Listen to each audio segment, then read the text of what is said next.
Olá, muito boa noite. Eu sou Hudson Garcia, economista e conselheiro efetivo do Conselho Regional de Economia do Mato Grosso do Sul.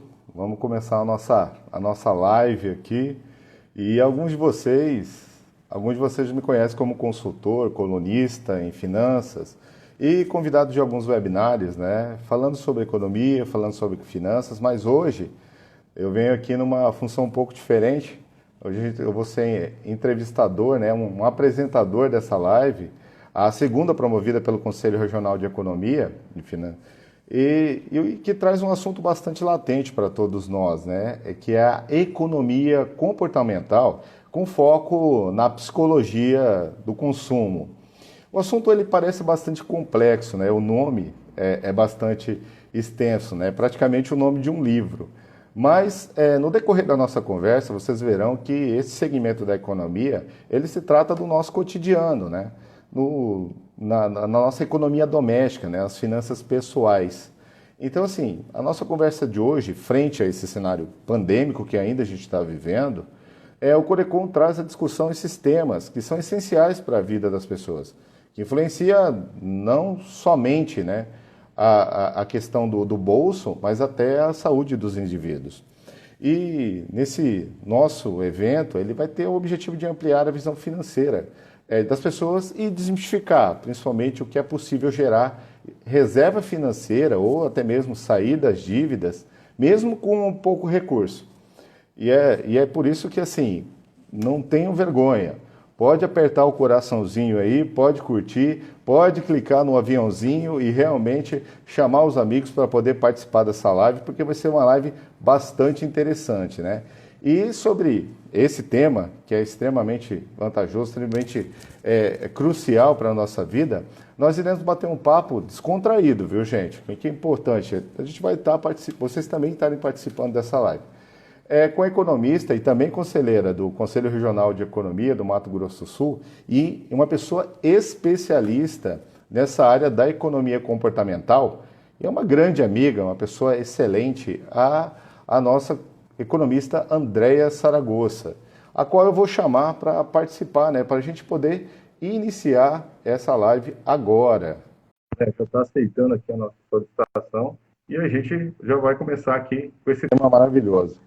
Andréia está entrando. Boa noite, Andréia. Em nome do nosso presidente, Herbert Xavier, eu quero agradecer a sua participação na nossa live. E teremos muito assunto, né, para tratar aqui, não é mesmo? Sim, boa noite a você, Hudson, boa noite a todos. Parece que está um pouquinho escuro aí, né? Está escuro? Um pouquinho, né? Deixa eu ver se eu consigo melhorar aqui um pouquinho.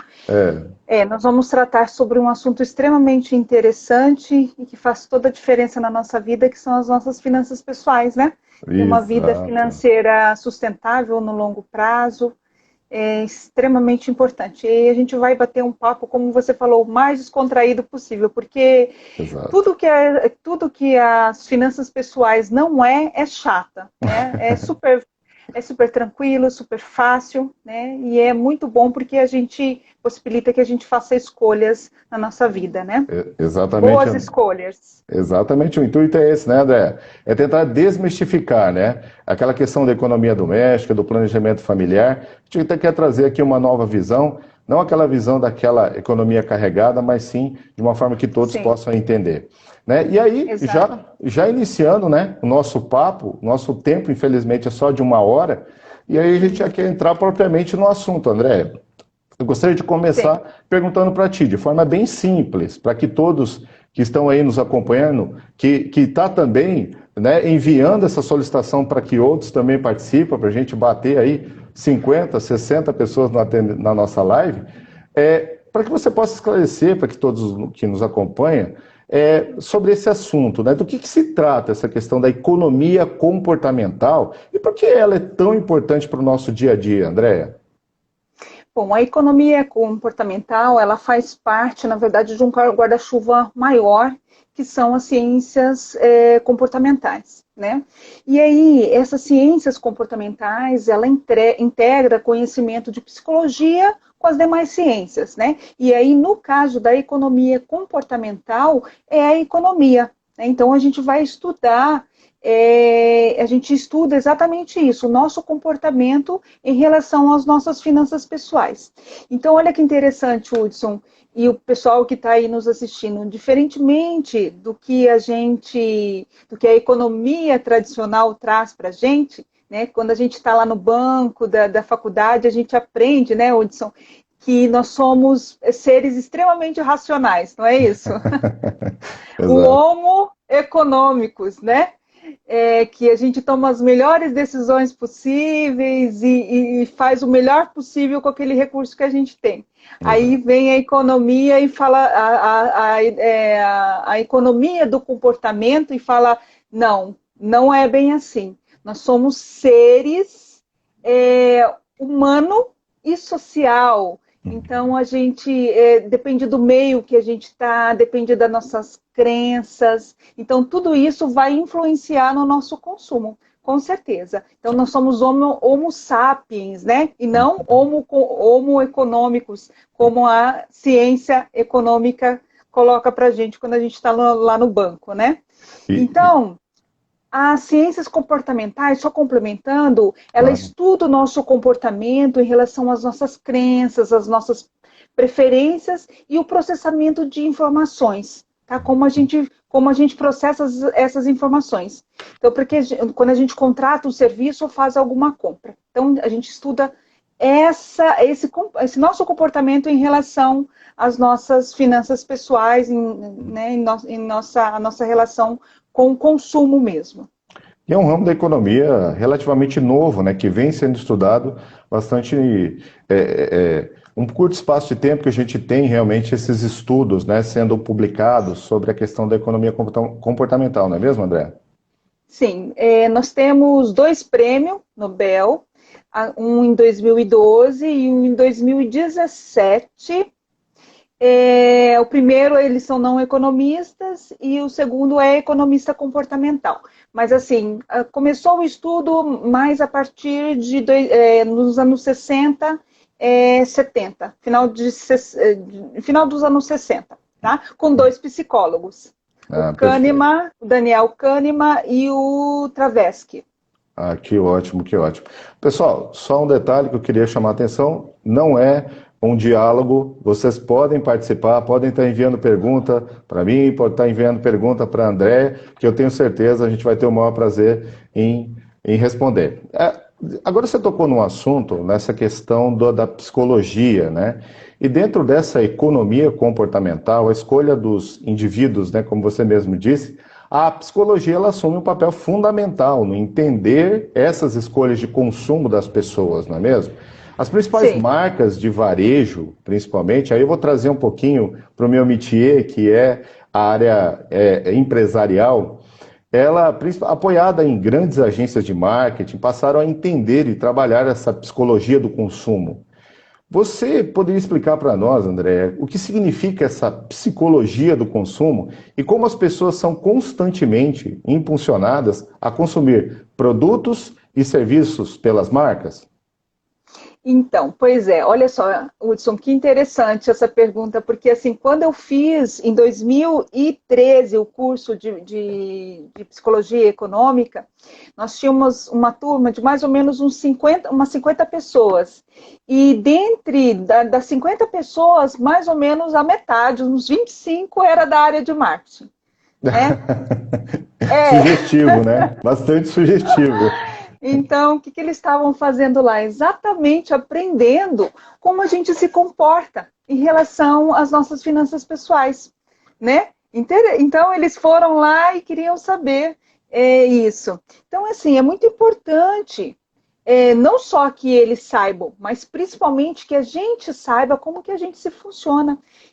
Como a gente funciona, perdão, quando a gente toma uma decisão financeira, quando a gente Uhum.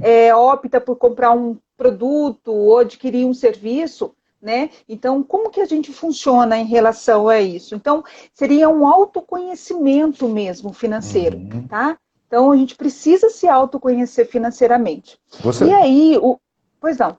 Você acredita, André, que essa questão do conhecer, né, ao mesmo tempo que eu me conheço, eu sei que, por exemplo, que determinadas marcas ou determinadas imagens podem impulsionar dentro do meu cérebro a vontade de consumir.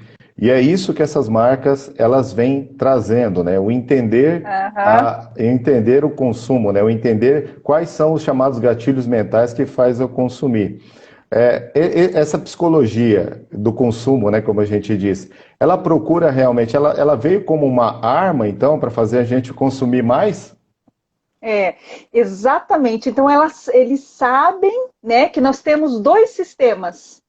Um é um sistema né, Uhum, que é o nosso automático, a gente nasce com ele. Por exemplo, quando a gente tira a mão do fogo, né, uhum, a gente tira porque a gente não pensa, eu tenho que tirar a minha mão do fogo porque senão vou queimar. A gente tira, simplesmente tira. Né? Esse é o uhum, nosso sistema automático. E a mesma coisa, por exemplo, quando a gente sai para comprar, Hudson, uhum. por exemplo, as mulheres aí que estão assistindo a gente, né? Saímos para comprar e ao invés de comprarmos um sapato, a gente compra dois, três, né? A gente Caramba. simplesmente, E só tem, e o incrível, a né? gente A gente só simplesmente tem, faz. então a gente só tem dois pés, né? Aí compra 8 Exato. pares de sapato, né? Exatamente. Então, o marketing sabe disso. Ele sabe também que são crenças envolvidas, que são, por Uhum, exemplo, se o emocional é muito envolvido, né? Então, uhum, esse sistema é basicamente emocional. Só para uhum, vocês para o pessoal ter uma ideia das 100%, né?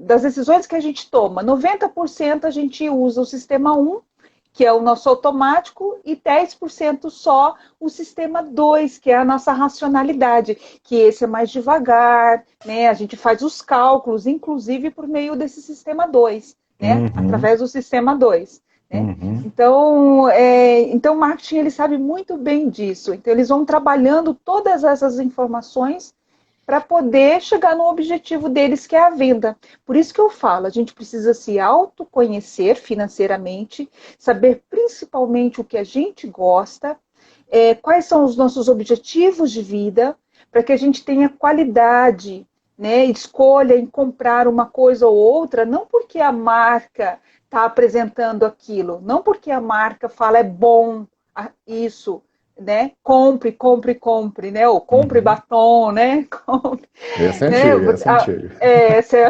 essa é antiga. Então, ao invés da gente escolher por essa impulsividade, a gente vai analisar. Isso realmente é bom para mim? Se for bom, maravilha. E eles estão oferecendo inúmeras vantagens, para mim é ainda mais vantajoso, né? Entendi. Então, assim, Certo? entendi. Então, essa psicologia do consumo é um estudo que avalia nós consumidores e que de que forma realmente nós podemos ser atingidos, né, Com certeza. para Uhum. que façamos realmente essas compras meio que por necessidade, por um lado, e que aí envolve realmente o racional, e uma outra é aquela compra por impulso, que é aquela compra realmente que eu simplesmente não tenho essa necessidade, mas eu passo a ter esse objetivo, né? Então é um ramo da psicologia complicado, né? É um ramo da psicologia que acaba ajudando por um lado, mas também prejudica por outro, né? Exato. Aí a gente sempre brinca a gente tem um grupo de estudos, né, de economia comportamental e a gente sempre brinca, né, a economia comportamental é usar o marketing para o bem, né, porque a gente Aham. sempre trabalha o conhecimento, né, buscar se conhecer e principalmente, como eu comentei, ter os objetivos financeiros, né, o que eu quero realmente para minha vida. Eu gosto de viajar, ou eu gosto de ter eu quero ter uma casa, né, bonita, ou eu quero ter um carro, trocar de carro Uhum. todos os anos. Quais são os objetivos? Qual é o seu Uhum. objetivo, Hudson? Qual que é o objetivo de cada um que está aí assistindo a gente? Né? Então, se a Perfeito. gente tiver muito claro isso, a gente vai tomar decisões cada vez mais no racional, né? Sempre Hum, buscando a racionalidade para tomar a decisão. E os objetivos, eles ajudam muito a gente, linkam muito, né? entendi. Então, uma forma de eu trazer essa psicologia do consumo para o bem, eu Ah, traçar um objetivo de curto, médio e longo prazo, Andréia. E esse objetivo é um objetivo isso. palpável, um objetivo que eu possa pegar nele, que eu possa atingir ele. É isso? Sim. Essa seria uma saída para nós todos nós que estamos aqui acompanhando a live, que atingimos aí 9 pessoas, mas eu tenho certeza que o pessoal vai estar aí clicando no aviãozinho, chamando mais pessoas para participar. Mas o objetivo seria esse, eu simplesmente... E aí essa psicologia eu posso utilizar também na minha família? Eu posso usar essa psicologia do consumo na minha família? Deve usar. Você comentou da questão do quando eu tenho objetivo, né? Quando eu tenho objetivo, eu consigo deixar muito mais claro, né, o que eu quero. Por exemplo, se eu tenho o objetivo de fazer um estudo fora do país, e eu sei que esse estudo custa R$ 20.000, então, eu vou fazer esse estudo daqui 20 meses. Então, todos os meses eu vou ter que guardar R$ 1.000, certo? Então, daqui 20 meses eu tenho os R$ 20.000, é claro. Vou colocar essas informações, esse dinheiro também para render, né? Para que possa o dinheiro ir trabalhando enquanto eu vou fazendo essa reserva para essa finalidade. Então, o meu objetivo é fazer essa viagem de estudo, né? Então, por exemplo, quando eu saio para comprar o famigerado sapato, eu vou comprar um e não vou comprar os 3. Entende? Entendi. Porque eu me propus a comprar aquele sapato, ele vai me trazer mais conforto, né, vai me dar mais, vou ficar mais bonita, e está dentro do meu orçamento. Então eu me propus comprar o sapato, só que eu não esqueci do meu objetivo. Entendi. Então é praticamente uma reprogramação mental. Mudança de hábito. Mudança de hábito. Perfeito. Mudança de hábito. Então, necessariamente, a economia comportamental, ela estuda os nossos hábitos de consumo. Então, a gente precisa conhecer esses hábitos de consumo. Com isso, a gente vai identificar quais são os hábitos que não estão adequados para a gente. Né? Que estão levando a gente para o endividamento. Então, sabendo disso, a gente vai cortar, vai diminuir, né? A gente vai fazer as adequações necessárias. E tendo objetivos, a gente vai ficar ainda mais forte para poder mudar esses hábitos. Legal, legal. Agora você falou uma coisa interessante, mudança de hábito. André, é possível mudar meu hábito sem me torturar? Totalmente possível, né? Quando você sabe o que quer, você, por exemplo, né? Vamos linkar com um processo de emagrecimento, né? Uma reeducação alimentar. Não faça isso. Eu já estou tentando há bastante tempo. Tudo bem que eu não sou o melhor das pessoas para falar sobre isso, mas vamos tentar usar outro exemplo. Realmente, essa questão da educação alimentar é complicada, hein? Mas a reeducação alimentar, eu acho que é uma da mais próxima, exatamente pela dificuldade. Né? Porque, assim, muitas pessoas, elas não têm a educação financeira. E elas, pior, que não têm também exemplos. Então, elas chegam na vida adulta e elas se veem com a necessidade de comprar, de usar cheques, de usar conta corrente. Elas entram no mundo financeiro. E aí, como fazer? Né? Como fazer? Quais são as escolhas mais adequadas? Entendi. Então, essa questão da herança da família também influencia, né? Então, assim, nós que somos pais temos que tomar cuidado, né? Se a mensagem psicológica que nós estamos dando para o nosso filho, se é uma mensagem de consumismo, não é verdade? De tomada de decisões erradas. Exato. Na verdade, Hudson, eu sempre comento, e aí uma pergunta que você fez lá atrás, a gente tem que trazer a família, né? Mudarmos todos juntos? Sim. Né? Quando a gente fala numa reeducação ou numa mudança de hábito, a gente precisa necessariamente incluir todos da família. Né? Trazemos todos à mesa e conversamos, inclusive as crianças. É claro, as crianças de forma mais lúdica. Né? Por exemplo, quando meu filho era pequeno, a gente sempre trabalhava, ele sempre pegava a conta de energia e a conta de água, a conta de consumo. E aí eu perguntava para ele, né, como que foi? Tá mais caro, mais barato? Como que tá, né? Aí ele falava, mãe, esse mês aumentou, esse mês baixou. Então, quer dizer, e aí, assim, se aumentou, por que aumentou? Então, aí, ele ficava cuidando na porta do banheiro lá quem estava demorando demais no chuveiro. Se tornou um Sabe? fiscal. Porque assim, o que acontece, Hudson? Não é só quando chegarmos à idade adulta que a gente caímos, chegamos na idade adulta, agora temos que tomar as nossas decisões financeiras e sabemos como fazer? Não, a gente não sabe. Se a gente não tiver educação financeira, né, pelo menos pelo exemplo, a gente não consegue colocar em prática. Então, o que a gente vai fazer? A gente vai colocar em prática acreditando que a gente está fazendo o melhor possível. Entendi. Tá? E isso é o problema, isso é um grande problema. Entendi. Agora, a gente queria trazer um gancho dessa questão da psicologia. Eu acho que a gente falou um pouco, entre aspas, mas eu quero entrar mais a fundo nesse assunto, que é o consumismo, né? Que é quando o indivíduo compra um produto ou um serviço sem precisar, ou realmente ele possuía a real necessidade daquilo, não é verdade? Essa Sim. atitude, ela já está sendo considerada até uma patologia por alguns especialistas da área clínica, né, André? Principalmente quando ela está associada a um quadro clínico de ansiedade, que evolui para até uma compulsão pelo consumo. Primeiro, então, assim, eu gostaria que você explanasse um pouco sobre a diferença entre consumo e consumismo.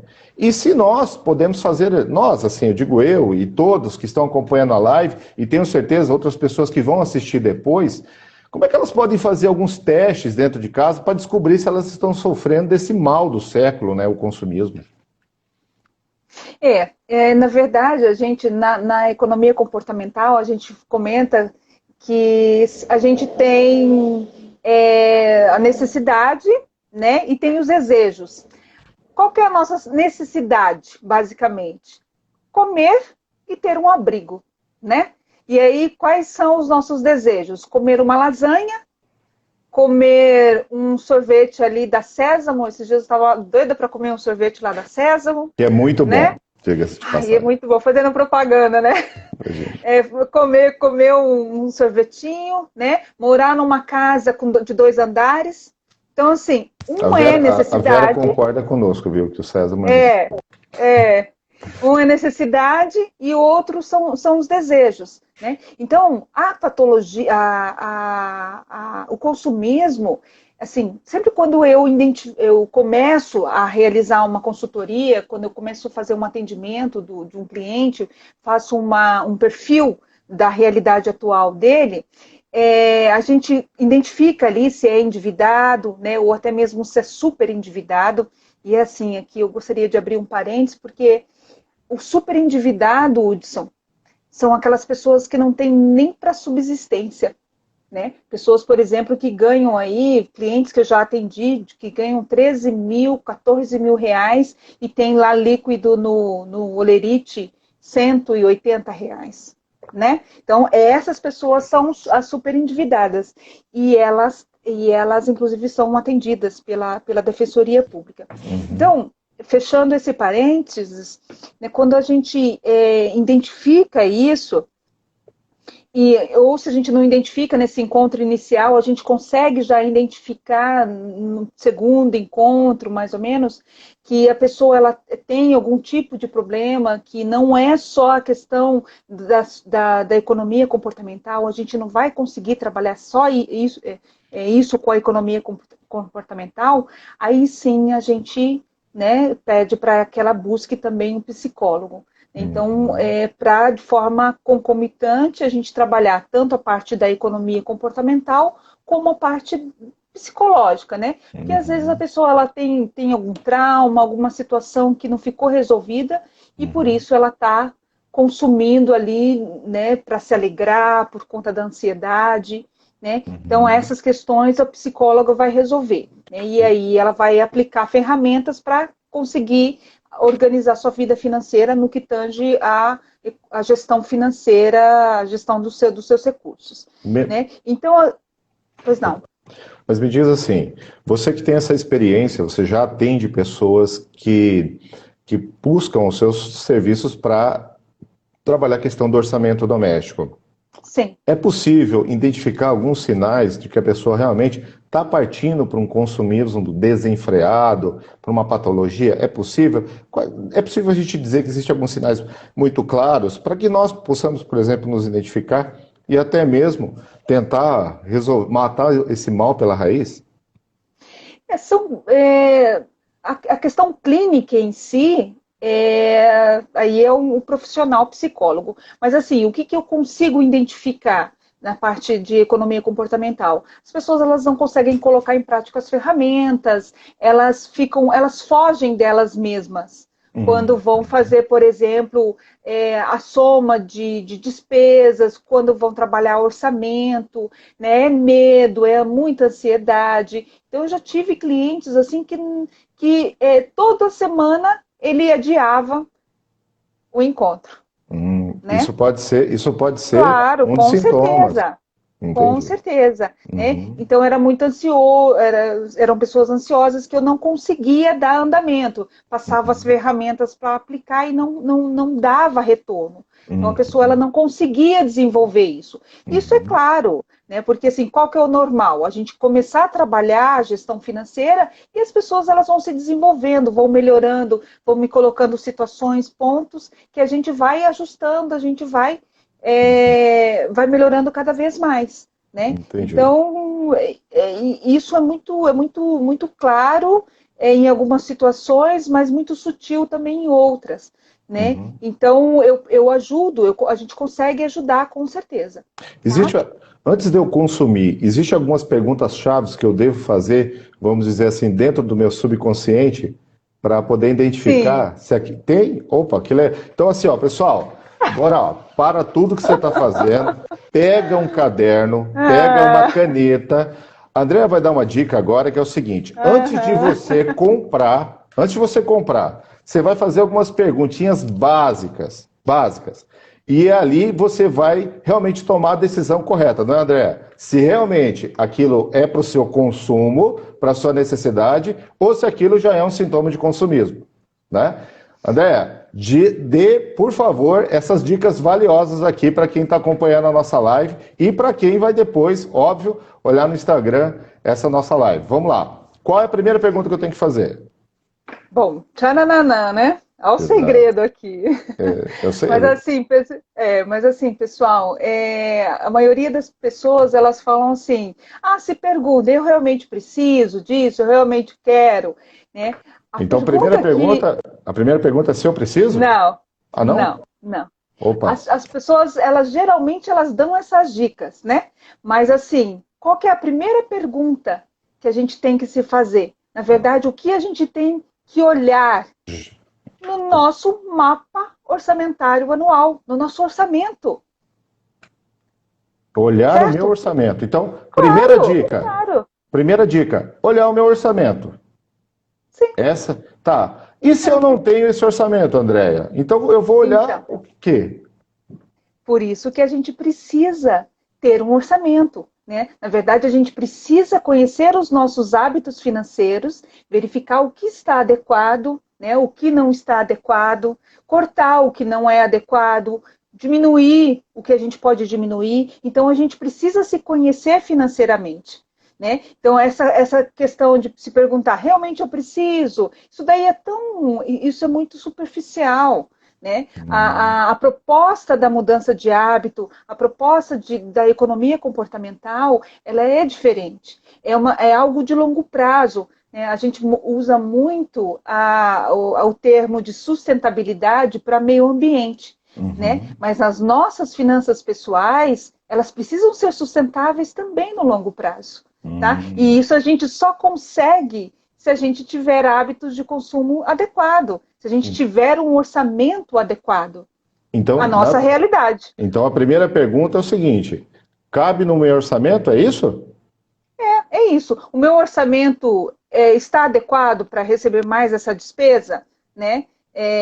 E aí, sim, é claro, eu realmente estou precisando, esse tipo de produto, esse serviço vai me trazer qualidade de vida, né?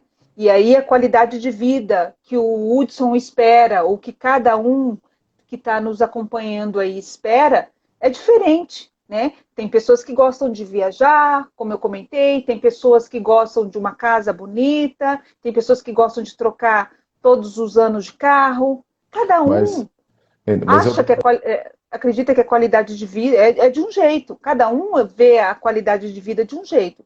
Então mas você vai adequar a essa realidade. entendi, André. Mas uma coisa eu acho que tanto eu quanto você, quanto essas 12 pessoas que agora estão na nossa live, concordam. Todos querem ter saúde, né?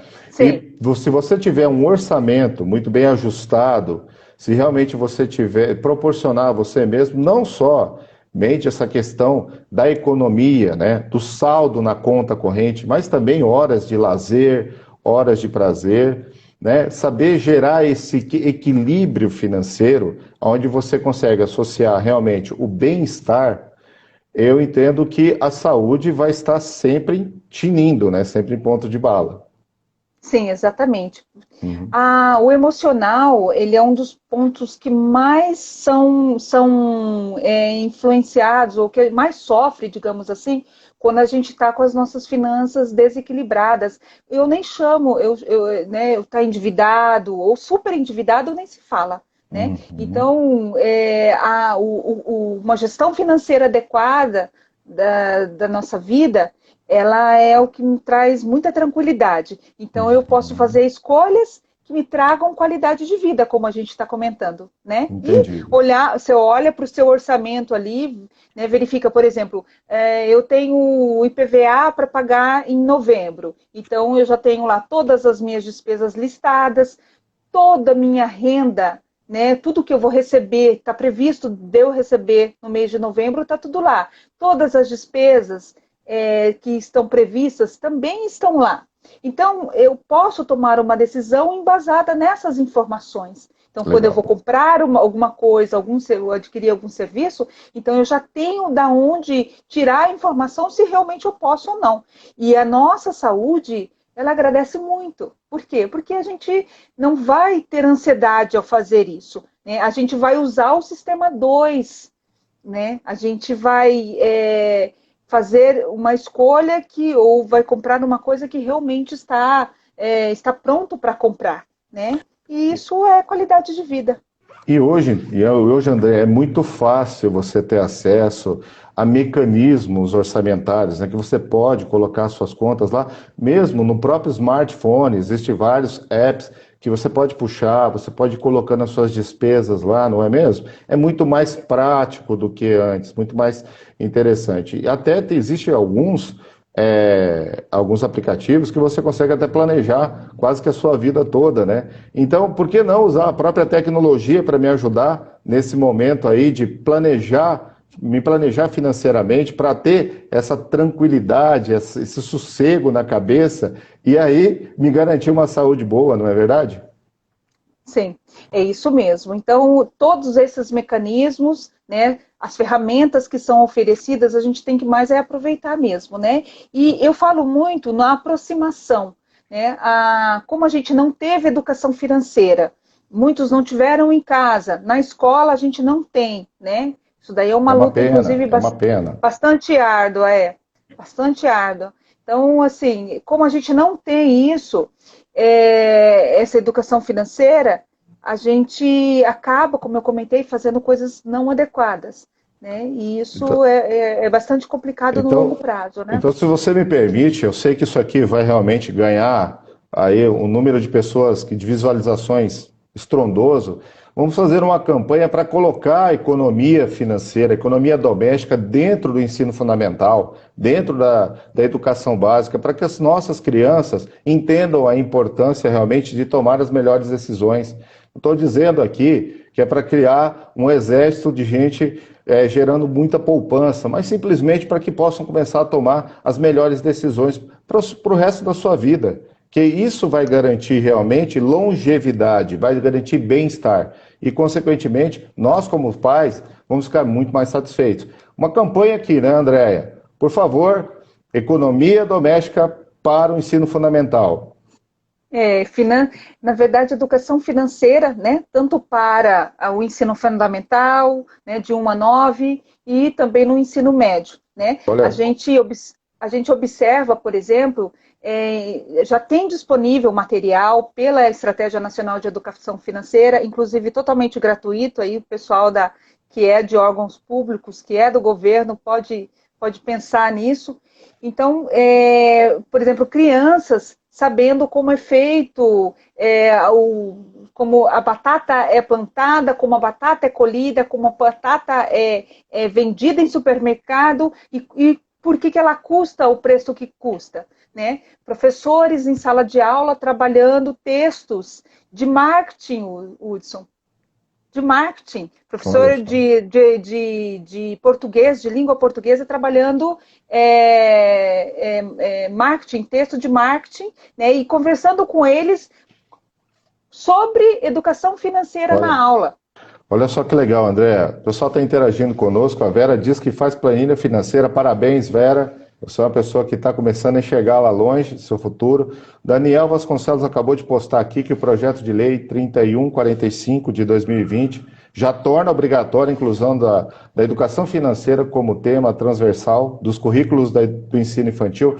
Daniel, parabéns aqui, fantástico essa informação. Acho que todos nós vamos poder trabalhar muito bem ela. Agora, eu queria te pedir uma licença, André, e fazer aqui, em nome do nosso presidente Heber, uma prestação de utilidade pública para todos que nos assistem e que depois, óbvio, vão acompanhar essa live aí no Instagram, ela fica 24 horas disponível. O Hemosul, do Mato Grosso do Sul, está com os estoques de todos os tipos sanguíneos muito baixos. Com o agravamento da pandemia do Covid-19, o número de doadores reduziu significativamente. E essa redução pode prejudicar muitas pessoas que precisam de atendimento médico hospitalar, de emergência e cirurgias. Com esse apelo, para as pessoas que estiverem bem de saúde e puderem ir aos bancos de sangue, nós pedimos, doe sangue. Os hemocentros estão preparados, respeitando todas as regras de biossegurança, para que todos nós possamos doar. Doar sangue é doar vida.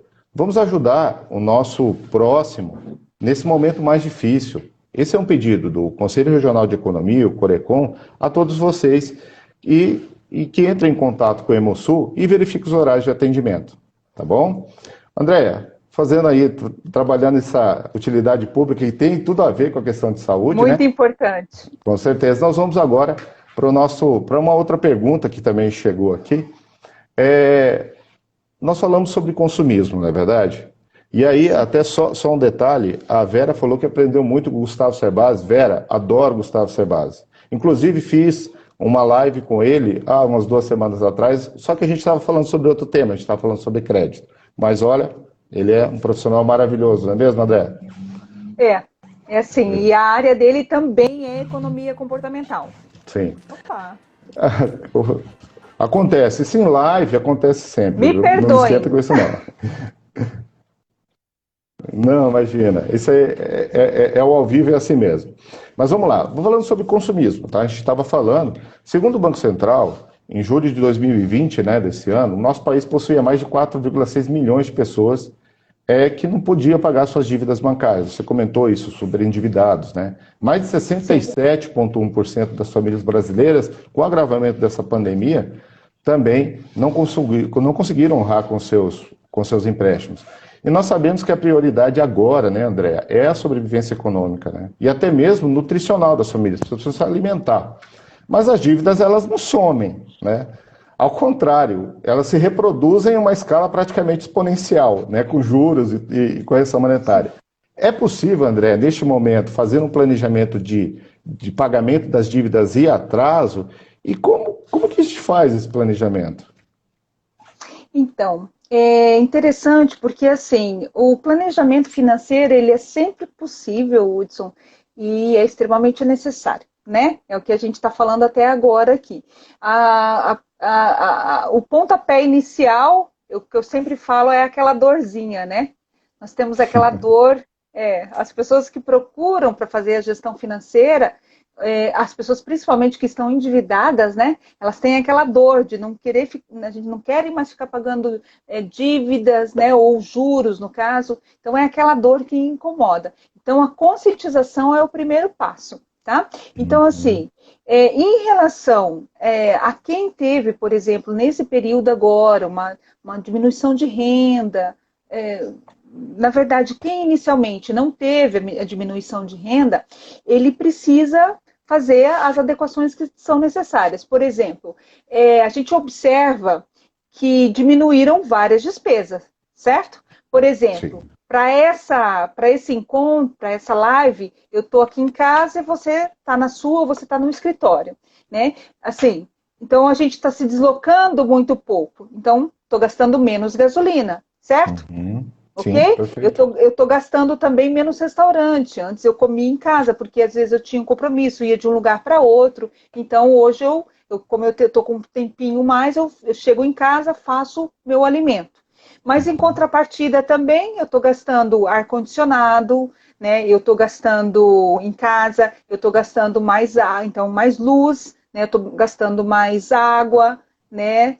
Porque eu tenho que lavar a louça do almoço, que antes eu almoçava no restaurante, então não lavava a louça, né? Entendi. Então, estou gastando com o supermercado. Então, a gente teve mais despesa, menos despesas em algumas coisas e mais em outras. Então, a gente Uhum. tem que fazer um ajuste nessa nova realidade, porque é uma nova realidade, Então ok?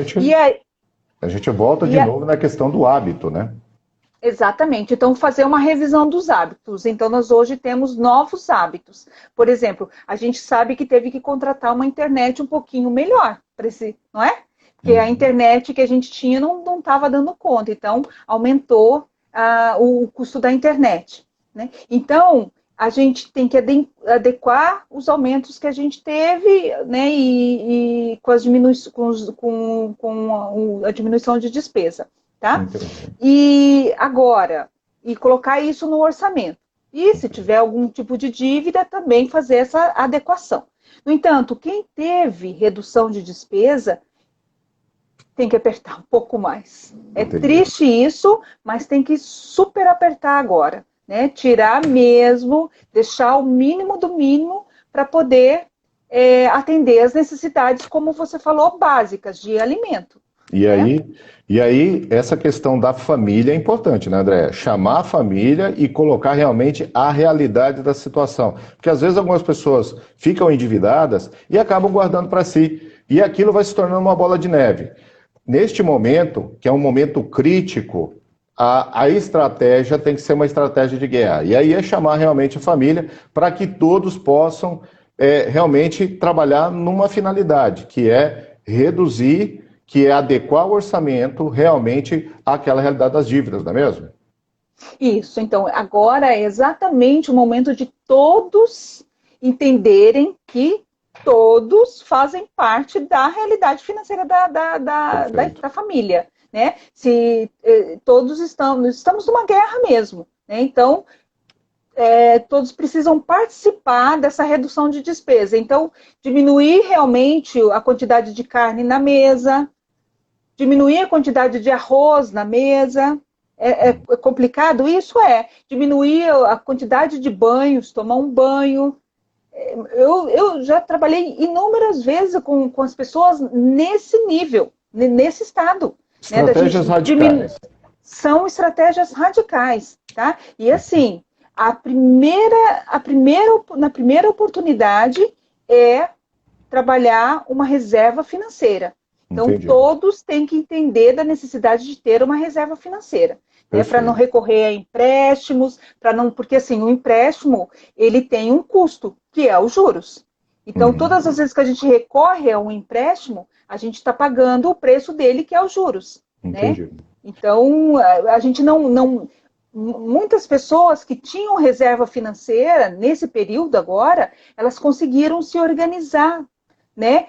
Um pouco melhor, não passaram necessidades, tiveram que fazer as adequações, mas conseguiram ter assim um tempo para não ficar tão apavorado. Né? Então a Entendi. reserva financeira é um grande diferencial. Então é uma grande oportunidade agora para as pessoas que não fazem reserva financeira, e assim, eu nem chamo reserva de emergência, Hudson. Eu gosto muito de falar em reserva estratégica, Por quê? Porque ela serve para coisas emergenciais, como para um acidente, para coisas de saúde, como também, por exemplo, para um custo de oportunidade. Né? Tem um carro bacana ali para você comprar, uma televisão que aconteceu era 5, agora a televisão são 2.000, né? Desde que você, em seguida, já repõe essa reserva. Tá? Então, Aproveitar as oportunidades, né? É uma reserva estratégica. Então, agora é uma excelente oportunidade para as pessoas entenderem isso e colocar efetivamente em prática. Né? E aí, como é possível fazer isso? Por meio do orçamento, certo? O orçamento, que é o nosso mapa orçamentário anual, né? E conhecendo os hábitos de consumo. Perfeito. Tá bom? André, o nosso conselheiro Juan, grande abraço para ele, Juan. Abraço. Ele perguntou o seguinte: se o PROCON dá realmente essa orientação de educação financeira? O PROCON do Mato Grosso do Sul. Então, o PROCON estadual, ele está iniciando um programa para superendividados. Né? Ele não dá educação financeira, por exemplo. Inclusive, nós já propomos, em nome do Conselho, conjuntamente com o Conselho de Economia, né, em parceria, para realizarmos esse trabalho de educação financeira. Né? Agora, por exemplo, com esse trabalho de superendividados também, eu me coloquei lá como coordenadora da educação financeira do Corecon, né? Eu me coloquei à disposição lá para auxiliá-los. Então, a gente, inclusive, está aguardando uma resposta para isso, né? Mas o PROCON, ele não tem, tá? Não tem. Educação financeira, não. Agora me diz o seguinte, agora a gente vai mudar um pouquinho a narrativa. A gente vinha falando dessas pessoas que trabalham com consumismo, que são super endividados, e aí você falou dessas pessoas que agora têm algum tipo de reserva. E aí você é uma educadora financeira, né? Uma pessoa especialista na área, uma pessoa que vive isso o tempo todo. Para aqueles privilegiados, que tem, né, que podem aplicar, que tem essa reserva, quais são os seus conselhos para escolher a melhor forma de fazer o dinheiro render? Afinal de contas, o dinheiro tem que trabalhar para nós, e não a gente pelo dinheiro, né? E, em segundo plano, e aquele jovem estagiário, recém-formado, onde que ele deve aplicar o seu dinheiro para garantir um melhor futuro? Então, primeiro, como é que eu faço essa escolha de onde aplicar, né? Porque hoje eu tenho bolsa de valores, eu tenho fundo de investimento, fundo imobiliário, eu tenho a própria previdência privada, enfim, são tantas opções, né? E para aquele que ganha pouco também, né? Aquele estagiário, aquela pessoa recém-formada. Como é que a gente toma essas decisões, André? Você que é uma pessoa que é do ramo, que entende, e aí, ó, pessoal, caneta de novo na mão, hein? Papel que ela vai dar agora a regra de ouro para você ficar tranquilo, para você ganhar, fazer o seu dinheirinho render. Eu sei que tem muita gente aqui com bastante recurso, não sabe onde aplicar? Vamos ouvir a André agora. Ela vai dar uma dica preciosa. Vamos lá, André. Muito bom. O Hudson é muito bom. Bom, aí a primeira pergunta, na verdade eu vou fazer uma pergunta antes de dar essa resposta. Quando a gente fala em investimento, em guardar um dinheiro, a gente sempre acha que tem que ser isso só é possível se tiver muito dinheiro, né? E aí eu falo que não precisa nem ser privilegiado, tá? E nem precisa ter muito dinheiro, não. A ideia é começar a fazer, né? Por exemplo, aquele rapaz lá que está começando a fazer estágio, se ele guardar R$ 50 todos os meses, ele tem 20 anos, 21 anos, ele começa guardando R$ 50 por mês. Quando ele tiver 40, quando ele tiver 60, ele vai ter 40 anos guardando. Vai ter 20 anos guardando. Então, é o processo, é o fazer, é o guardar. Então, ele começa com 50, ele vai criar o hábito de guardar, Hudson. Então, a gente precisa iniciar, a gente precisa criar esse hábito de guardar. Né?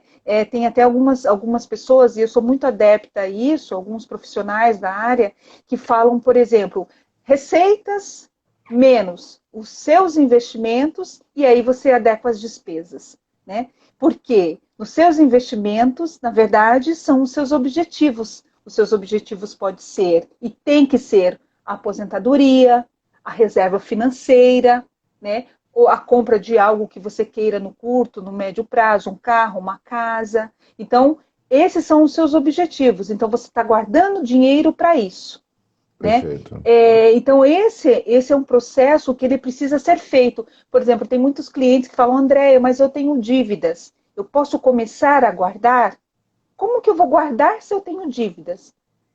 Eu indico que guarde, comece a guardar. Por quê? Porque você vai criando um hábito, você vai vendo aquele dinheiro render, aquele dinheiro que é seu. Então, o que a gente faz hoje?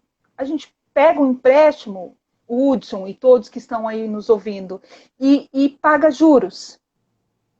Agora, se nós guardarmos o dinheiro, nós vamos pegar o nosso dinheiro e receber juros por ele. Então, a gente vai fazer exatamente o que você comentou, fazer o nosso dinheiro render para a gente, para trabalhar para a gente. E isso, quando a gente começa a enxergar, quando a gente começa a ver, a gente vai ter outras concepções, a gente vai começar a ver as coisas diferentes por um outro ângulo. Né? E isso vai dar muita força, isso vai trabalhar muito o nosso psicológico, muito a favor, né? Então é muito interessante. Bom, pode continuar, André, estou te ouvindo. Não, e eu ia comentar sobre os produtos financeiros, mas se você quiser comentar alguma coisa, pode falar. Não, eu só ia comentar aqui o que a Vera comentou que assim, renegocia. Vera, você deve renegociar principalmente quando você está endividado e você está pagando esses juros, esses juros que a Andrea bem comentou, se isso está caro, se está pesando no seu bolso. Então, existem algumas estratégias onde você pode até trocar essa dívida e aí pagar menos juros. E aí ter essa sobra que a Andrea comentou para que você possa realmente voltar a poupar. A questão que a Andrea comentou da poupança, né, essa reserva estratégica, interessantíssima, mesmo nós estamos em dívida, é importante realmente você renegociar sim, Vera, mas para gerar caixa, para você começar a ter realmente esse hábito da poupança. André, pode complementar a sua fala, né, com a questão dos produtos.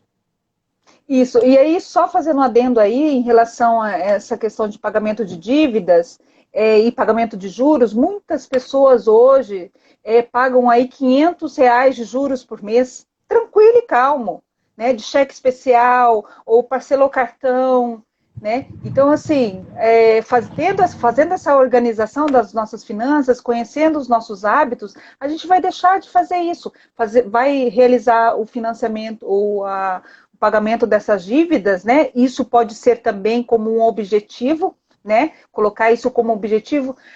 Qual é o seu objetivo? É o pagamento das minhas dívidas, num primeiro momento. Então, a gente vai trabalhar para que isso aconteça. Então, você vai trabalhar para que isso aconteça. Né? Perfeito, André. Bom, perfeito. Em relação aos produtos financeiros, assim, o que é melhor aplicar? É uma outra questão assim muito, muito perguntada, né? As pessoas O Daniel inclusive está perguntando aqui na nossa live quais produtos financeiros são mais atrativos com a Selic a 2%. Pois é, exatamente. A 2% aí a gente tem que fugir de várias coisas. Mas assim, antes de fugir de vários produtos, né, de investimentos. Mas antes de fazer o investimento, a gente precisa saber o que a gente quer com esse investimento. Quanto a gente tem para investir, certo? E qual que é o prazo que você tem para investir. Então, a partir disso, a partir dessas informações, aí sim você consegue definir. Eu posso investir em algo que vai me dar um retorno muito bacana em 10 anos, que é o prazo que eu quero deixar. Bom, como eu estou investindo, por exemplo, para aposentadoria, então são 40 anos aí, a gurizada de 20 anos, né? São 40 anos para deixar o dinheiro. Posso investir, por exemplo, na Bolsa de Valores, comprar ações de algumas empresas e investir todos os meses aqueles R$ 50? Certo? Posso, por exemplo, se eu ganho, é possível deduzir 12% do meu salário, eu posso aproveitar essa dedução e investir num PGBL, certo? Então, assim, tem várias alternativas. Então, o Hudson é uma realidade, a Andréia é outra realidade, a Vera é outra realidade, a Gleide aí que está nos acompanhando, o Daniel. Então, cada um tem uma realidade. O produto que serve para mim, talvez não sirva para você, Hudson, talvez não sirva para as outras pessoas que estão nos acompanhando. Tá? Então, porque envolve bastante, são várias informações. E tem mais uma questão, que é o perfil. Você pode me falar assim, André, eu não invisto em ações, porque o meu perfil é extremamente conservador. Se eu perder R$ 1, eu corto o meu pescoço, né? Então, assim, eu, por exemplo, faço investimentos em produtos de renda fixa e renda variável. Invisto em empresas, né? Estudo a empresa e invisto no longo prazo, né? Que é uma análise que a gente chama análise fundamentalista, né? Então, você pode verificar quais são os produtos que estão aí que são adequados ao que você quer. Prazo, valor, né? E objetivo. Perfeito, Tá? André. Se me permite, eu gostaria de falar assim a todos que realmente hoje têm esse recurso e pretendem entrar nesse mercado realmente de rentabilidade. Para mim, o primeiro investimento que você tem que fazer, que você precisa fazer, e acredite, esse vai te trazer uma rentabilidade absurda, gigantesca, que jamais você vai ver, chama-se conhecimento.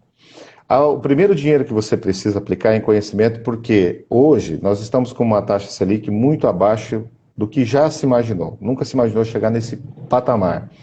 E a gente tem realmente hoje vários produtos de renda fixa que não remuneram quase que a inflação. Lógico, você teria até uma depreciação do dinheiro ao longo do tempo.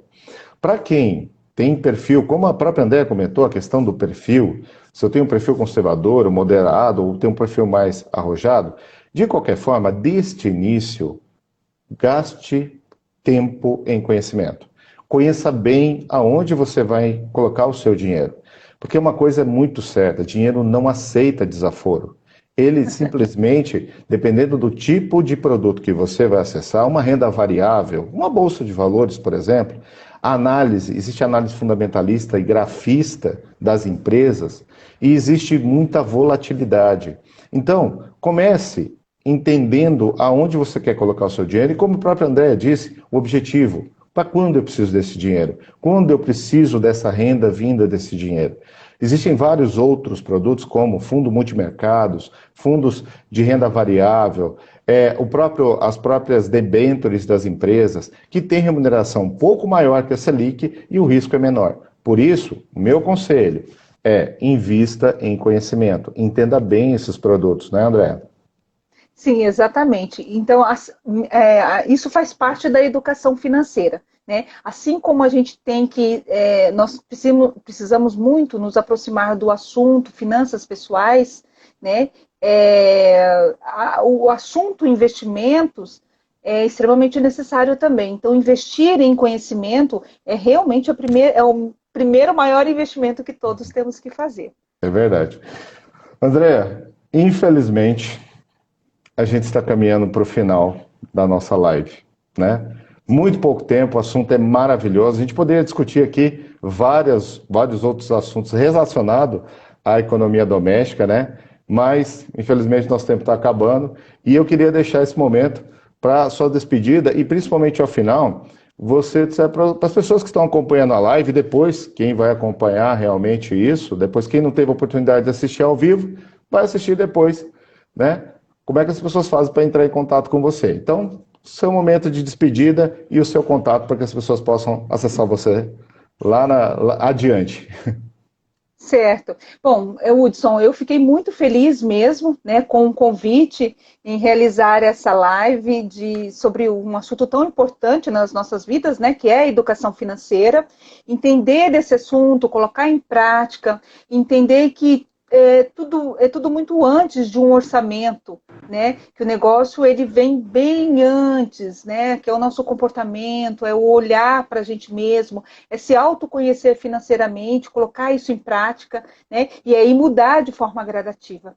E então é importante que as pessoas saibam disso, né? E comecem essa mudança e se conscientize, né? E realmente coloque em prática essa mudança para uma maior qualidade de vida. Né? Então, a gente tem uma atuação no Conselho Regional de Economia, né? Eu coordeno a educação financeira no nosso conselho E aí a gente está à disposição. Lá temos cartilha na página do nosso Conselho de Economia, né? Todos os anos nós realizamos a Semana Nacional de Educação Financeira, né? Com todo o apoio do Conselho, né? Realizada, na verdade, pelo Conselho. A gente divulga aí a educação financeira. Vamos rapidinho, só 20 segundos. Vamos lá, André. Então tá, e o meu contato é andreasaragossa@gmail.com e no Facebook, Andrea Saragossa. Perfeito, Andréia. Consultoria.